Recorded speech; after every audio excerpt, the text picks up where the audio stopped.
Hai Smart Investor, memasuki pekan terakhir April 2020, pandemi COVID-19 masih meningkat. Di seluruh dunia, kini sudah menjangkit hampir 2,9 juta orang, dibandingkan sepekan lalu 2,3 juta orang.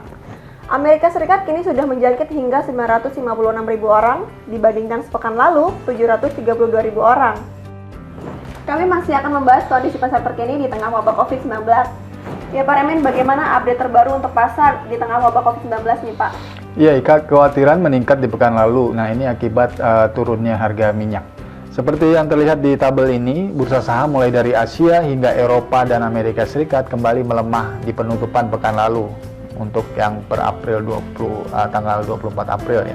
Lalu yang kedua, pasar masih memburu obligasi pemerintah di sini. Dilihat dari US 10-year bond yield-nya turun di closing per 24 April lalu, sehingga tekan kembali yield-nya tersebut. Lalu yang ketiga adalah harga emas pun turut rebound di sini seperti yang Anda lihat. Nah, sementara indeks dolar Amerika Serikat rebound menguji zona psikologis 100 lagi. Lalu isu apa yang bisa diperhatikan untuk pekan ini Pak?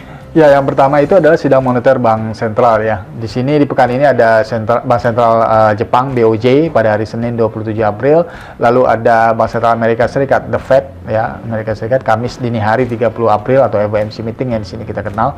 Lalu ada Bank Sentral Eropa atau ECB ya, ECB meeting itu pada hari Kamis juga di 30 April. Jadi pasar mewaspadai kemungkinan penambahan stimulus di Jepang dan di Eropa ya dalam hal ini. Sementara untuk Bank Sentral Amerika Serikat diperkirakan tidak akan merubah kebijakan moneternya. Nah, yang kedua adalah data pertumbuhan ekonomi. Nah, di sini ada data GDP kuartal 1 Amerika Serikat yang akan dirilis hari Rabu.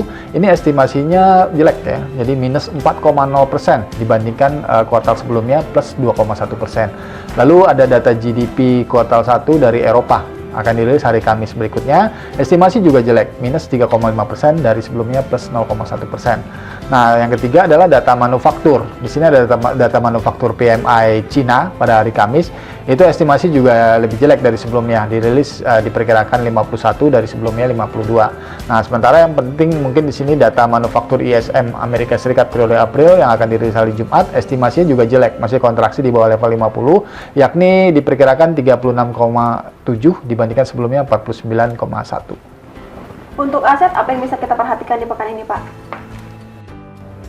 Yang pertama adalah dolar yen ya. Nah, di sini perhatikan kisaran support penting 107.00 yang rentan ditembus. Dapat menekan harga lebih dalam jika berhasil ditembus dengan arah ke kisaran support 106.40 hingga 105.60. Sementara resistennya ada di kisaran 108.00.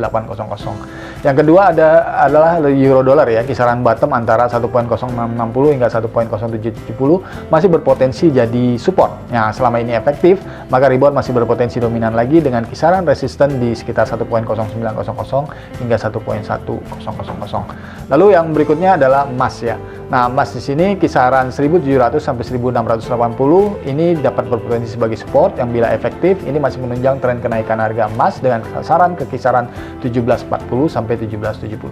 Baik Pak Remen, terima kasih atas informasinya. Ya, terima kasih. Assalamualaikum. Demikian Smart Investor, semoga bermanfaat dan menjadi peluang untuk Anda pekan ini. Jangan lupa subscribe, like, and share untuk video ini dan sampai jumpa.